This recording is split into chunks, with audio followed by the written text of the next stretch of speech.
Good morning friends and welcome to our own YouTube channel Logical Competitive Forum। आज हम लोग जुलाई month 2023 के अंतर्राष्ट्रीय घटनाक्रम को देखेंगे। उससे पहले I would like to share something with you. जैसा कि हाल ही में अभी बीपीएससी टीचर एग्ज़ाम हुई थी, उसमें लगभग 3-4 प्रश्न सीधे प्रतियोगिता दर्पण से आए हुए थे और पिछले लेक्चर्स में मैंने इसे कवर किया हुआ था। तो आप लोग जुलाई मंथ के राष्ट्रीय घटनाक्रम में पिछले लेक्चर जो मैंने डाला हुआ है उसमें जाके आप लोग चेक कर सकते हैं कि पार्लियामेंट में कुल सीट्स अभी कितने हैं, ये प्रश्न आए हुए थे। ट्विटर के वर्तमान में चीफ एग्जीक्यूटिव ऑफिसर कौन है, ये क्वेश्चन आए हुए थे। तो इस प्रकार इससे यह निष्कर्ष निकलता है कि यदि हम लोग प्रतियोगिता दर्पण के हिंदी और इंग्लिश वर्जन को अच्छे से कवर कर लें तो आगामी जो भी एग्ज़ाम है उसके करेंट को हम लोग काफ़ी हद तक सही कर सकते हैं। जैसे कि हाल ही में अभी बीपीएससी एग्ज़ाम होने वाले हैं सितंबर 30 को, और अन्य एग्ज़ाम स्टेट, इन सभी एग्ज़ामों में प्रतियोगिता दर्पण से डायरेक्ट क्वेश्चंस आते हैं। इसलिए हम इसे अच्छे से कवर करने का प्रयास करेंगे और मैं आप लोगों को इसका क्लियर एवं बहुत कंसाइज सीरीज आप लोगों को प्रोवाइड करूंगा। सो आप लोग इस चैनल को सब्सक्राइब करें और इससे जुड़े रहें और ज़्यादा से ज़्यादा इसे शेयर करें। So now let's be start अंतर्राष्ट्रीय घटनाक्रम। जैसा कि यहाँ हम लोग देख रहे हैं, फर्स्ट जो करेंट है, संघाई सहयोग संगठन के विदेश मंत्रियों की बैठक जो हुई है वो गोवा में संपन्न हुई है। तो संघाई सहयोग संगठन के विदेश मंत्रियों की बैठक कहाँ हुई है, तो ये गोवा में संपन्न हुई। संघाई सहयोग संगठन SCO। यहाँ हम लोग देख रहे हैं कि पाकिस्तान के विदेश मंत्री बिलावल भुट्टो ने भारत की यात्रा की। 10 वर्षों के अंतराल के पश्चात वहाँ के किसी भी मंत्री की भारत की यह पहली यात्रा थी। क्लियर। तो पाकिस्तान के जो विदेश मंत्री हैं बिलावल भुट्टो, ये भारत की यात्रा इन्होंने की। रक्षा मंत्री ली सांगफू के भारतीय रक्षा मंत्री श्री राजनाथ सिंह की द्विपक्षीय वार्ता भी SCO की बैठक से इतर संपन्न हुई। अन्य विदेश मंत्रियों के साथ साथ चीनी विदेश मंत्री किन गांग के साथ भी भारतीय विदेश मंत्री डॉक्टर S जयशंकर की द्विपक्षीय वार्ता संपन्न हुई है। क्लियर। तो यहाँ महत्वपूर्ण है हमारा कि संघाई SCO की विदेश मंत्रियों की बैठक जो हुई है वो कहाँ संपन्न हुई है, गोवा में संपन्न हुई है। क्लियर। नेक्स्ट, विश्व स्वास्थ्य संगठन के अनुसार कोरोना अब वैश्विक स्वास्थ्य आपात नहीं रह गया। क्लियर। तो WHO ने हाल ही में कहा कि कोरोना जो है अब वैश्विक स्वास्थ्य आपात नहीं रह गया। विश्व स्वास्थ्य संगठन, जिसे हम लोग WHO वर्ल्ड हेल्थ ऑर्गेनाइजेशन के नाम से भी जानते हैं। क्लियर। उन्होंने मई 2023 में WHO ने मई 2023 में यह घोषित कर दिया कि कोरोना अब वैश्विक स्वास्थ्य आपात नहीं रहा। WHO के महानिदेशक अभी वर्तमान में कौन है, तो डॉक्टर टेड्रोस घेब्रेयस। क्लियर। तो डॉक्टर टेड्रोस घेब्रेयस जो है वर्तमान में WHO के स्वतंत्रता सूचकांक 2023 में भारत का 180 देशों में 161वां स्थान। क्लियर। जबकि 2021 में भारत 142वें स्थान पे था। यहाँ हम लोग देख सकते हैं कि विश्व प्रेस स्वतंत्रता सूचकांक 2023 में पहले 10 राष्ट्र, जिसमें नॉर्वे जो है वह पहले स्थान पे है 55.16 स्कोर के साथ। वही दूसरे नंबर पे आयरलैंड है। तो फर्स्ट नंबर विश्व प्रेस स्वतंत्रता सूचकांक में पहले स्थान पे नॉर्वे, दूसरे स्थान पे आयरलैंड एंड तीसरे स्थान पे डेनमार्क। तो first Norway, second Ireland and third Denmark. वही सबसे नीचे के 10 राष्ट्रों में 180, ठीक है, 188 रैंक पे जो है उत्तर कोरिया है। ठीक है, 180 स्थान पे कौन सा देश है, उत्तर कोरिया, जबकि 179 पे चीन है। क्लियर। 179 पे चीन और 180 पे उत्तर कोरिया है। भारत तो हम लोग देख ही लिए कि भारत जो है वह 161वें स्थान पे है। भारत 161वें स्थान पे है। भारत का स्कोर जो है सूचकांक वह 36.62 है, 36.62, जबकि पाकिस्तान 150वें स्थान पे है। क्लियर। ये विश्व प्रेस स्वतंत्रता सूचकांक जो है, विश्व प्रेस स्वतंत्रता सूचकांक, जिसे हम लोग वर्ल्ड प्रेस फ्रीडम इंडेक्स कहते हैं, इसकी गणना फ्रांस के एक गैर सरकारी संगठन, non governmental organisation, Reporters Sans Frontieres, अंग्रेजी नाम इसका है रिपोर्टर्स विदाउट बॉर्डर, इसके द्वारा प्रकाशित किया जाता है।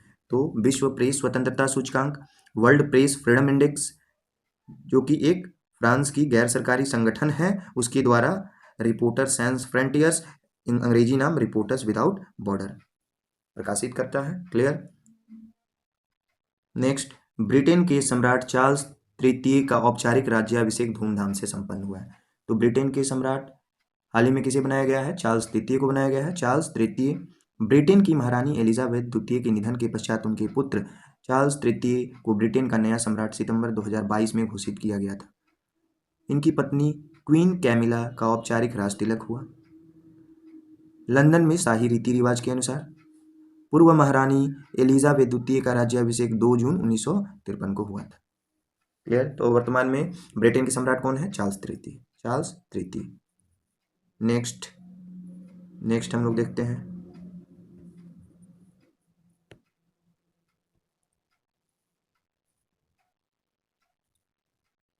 मालदीव को भारत ने एक तेज गश्ती जहाज व एक लैंडिंग आक्रमण जहाज सौंपा है। तो मालदीव को भारत ने एक तेज गश्ती जहाज व एक लैंडिंग आक्रमण जहाज सौंपा है। मालदीव के राष्ट्रपति अभी इब्राहिम मोहम्मद सोलीह व रक्षा मंत्री सुश्री मारिया अहमद दीदी इस अवसर पर उपस्थित थे। हमारे आपसी संबंध पड़ोसी प्रथम, जिसे हम लोग नाइबरहुड फर्स्ट व Sagar security and growth for all in the region, अर्थात क्षेत्र में सभी के लिए सुरक्षा और विकास पर आधारित है। इस नीति के तहत हम लोगों ने हाल ही में मालदीव को अर्थात भारत ने मालदीव को एक तेज गश्ती जहाज व एक लैंडिंग आक्रमण जहाज सौंपा। नेक्स्ट,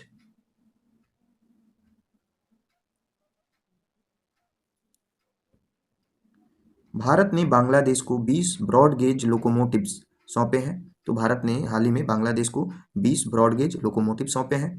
बांग्लादेश की ओर से रेल मंत्री मोहम्मद नूरुल इस्लाम सुजान वर्चुअल रूप से इस समारोह में शामिल हुए। तो बांग्लादेश की ओर से रेल मंत्री मोहम्मद नूरुल इस्लाम सुजान वर्चुअल रूप से इस समारोह में शामिल हुए हैं। बांग्लादेश की प्रधानमंत्री शेख हसीना। जून 2020 में भारत सरकार के अनुदान के रूप में बांग्लादेश को 10 इंजन प्रदान किए गए थे। भारत और बांग्लादेश के बीच 3 जोड़ी यात्री रेलगाड़ियां कोलकाता ढाका मैत्री एक्सप्रेस, कोलकाता खुलना बंधन एक्सप्रेस और न्यू जलपाईगुड़ी ढाका मिताली एक्सप्रेस चल रही है। तो कौन कौन सी चल रही है भारत और बांग्लादेश के बीच? 3 जोड़ी रेलगाड़ी। पहला कोलकाता ढाका मैत्री एक्सप्रेस है, दूसरा कोलकाता खुलना बंधन एक्सप्रेस है और तीसरा न्यू जलपाईगुड़ी ढाका मिताली एक्सप्रेस चल रही है। क्लियर?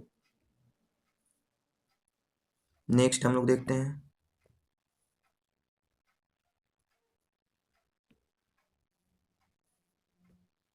भ्रष्टाचार के मामले में गिरफ्तार किए गए पाकिस्तान के पूर्व प्रधानमंत्री इमरान खान की सर्वोच्च न्यायालय के आदेश से रिहाई हो गई। It is not important. आगे हम लोग बढ़ते हैं। रेसेप तैयब एर्दोगन लगातार तीसरी बार मिस्र के राष्ट्रपति निर्वाचित हो गए हैं, अर्थात तीसरी बार राष्ट्रपति मिस्र के कौन बने हैं? तो रेसेप तैयब एर्दोगन। 2003 से 2014 तक प्रधानमंत्री रहे एर्दोगन। 2014 के बाद लगातार राष्ट्रपति पद पर बने हुए हैं। क्लियर? हाल ही के चुनाव में एर्दोगन ने विपक्षी नेता कमाल केलिच दारोगुल को हराया। ठीक है, कमाल केलिच दारोगुल को हराया है। क्लियर? तो ये रेसेप तैयब एर्दोगन मिस्र के राष्ट्रपति हुए। नेक्स्ट, G7 का 49वां शिखर सम्मेलन हिरोशिमा में संपन्न हुआ है। G7 का 49वां शिखर सम्मेलन कहाँ संपन्न हुआ? हिरोशिमा में। जापान के पूर्व प्रधानमंत्री फूमियो किशिदा की मेजबानी में हिरोशिमा में यह संपन्न हुआ। कनाडा के प्रधानमंत्री जस्टिन ट्रूडो, फ्रांस के राष्ट्रपति एम्यूनल मैक्रोन, जर्मनी के चांसलर ओलाफ सोल, इटली की प्रधानमंत्री जॉर्जिया मेलोनी, ब्रिटेन के प्रधानमंत्री ऋषि सुनक व अमेरिका के राष्ट्रपति जो बाइडेन इस G7 शिखर सम्मेलन में उपस्थित थे। तो G7 का यह 49वां शिखर सम्मेलन था जो जापान के हिरोशिमा में संपन्न हुआ। नेक्स्ट,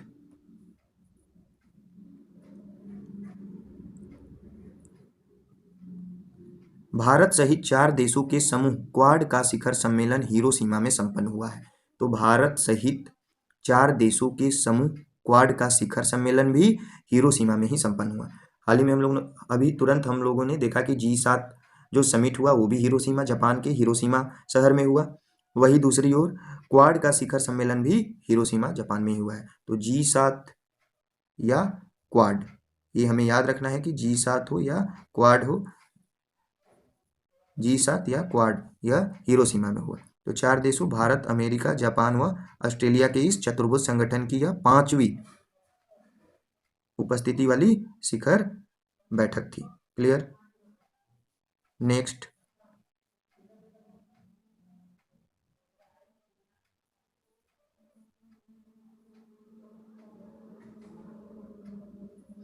हम लोग देखते हैं पापुआ न्यू गिनी में हिंद प्रशांत द्वीप समूह सहयोग मंच की तीसरी शिखर बैठक की अध्यक्षता प्रधानमंत्री श्री नरेंद्र मोदी ने की।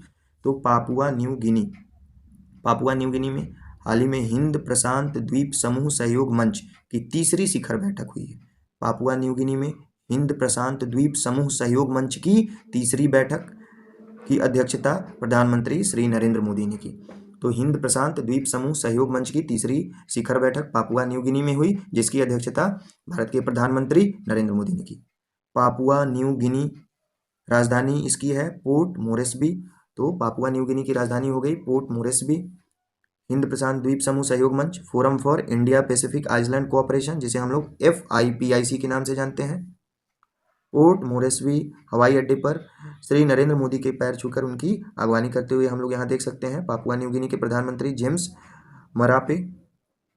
नेक्स्ट, पापुआ न्यू गिनी के सर्वोच्च सम्मान grand companion of the order of the लोगोहू से सम्मानित किया गया। पापुआ न्यू गिनी देश के सर्वोच्च सम्मान grand companion of the order of the लोगोहू से सम्मानित किया गया। इसके अतिरिक्त फिजी का सर्वोच्च सम्मान भी नरेंद्र मोदी को दिया गया। तो पापुआ न्यू गिनी देश के सर्वोच्च सम्मान grand companion of the order of the लोगोहू से सम्मानित, इसके साथ साथ फिजी का भी सर्वोच्च सम्मान प्रधानमंत्री को प्रदान किया गया। Thanks for today. Next we will meet with the another series of Hindi version of Pratiyogita Darpan along with the English version of प्रतियोगिता दर्पण of July month. Thanks to you all.